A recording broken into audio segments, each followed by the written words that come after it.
Hi, I'm Richard Claybaugh, and I was the camera operator on Hellraiser 3. I worked under the direction of director of photography Jerry Lively and under the very specific guidance of director Tony Hickox.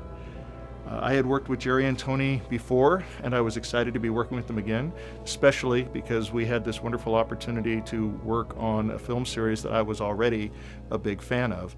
I had seen and loved the first two Hellraiser films.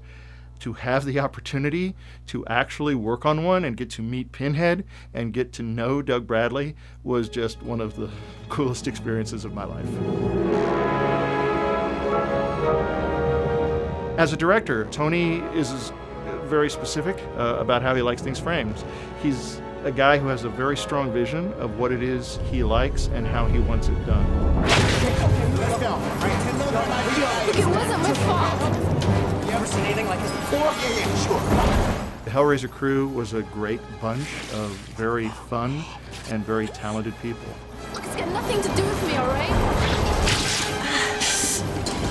One very specific thing that I remember is that someone came up with the idea of doing ID badges for getting onto the set. Although, so far as I know, nobody ever actually checked that they were valid. They were more tongue-in-cheek than serious.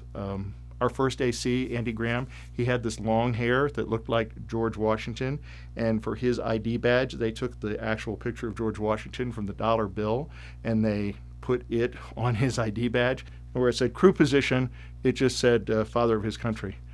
I still have mine. I have kept it as a keepsake. This is what they gave me when I showed up. So far as I know, nobody ever actually looked close enough to notice that that wasn't me in the crew photo. In fact, one person even commented that they thought the blue backlight on the crew photos was really nice. Shall we begin? You know, when you do a show, you hope that it'll resonate with people and someone will still be talking about it years later. But most of what we do just sort of disappears into that vast sea of cinema that's out there. That someone is still talking about Hellraiser 3 and the work that Tony and Jerry and Terry Farrell and Doug Bradley and everyone in front of and behind the camera did on that film so many years ago is a real tribute to the hard work that they put into it. I'm just thrilled that I was allowed to have a very small part in the process. Thank you, Jerry and Tony, for letting me play with you guys. And thanks, Danny, and everyone who's out there keeping Hellraiser 3 alive.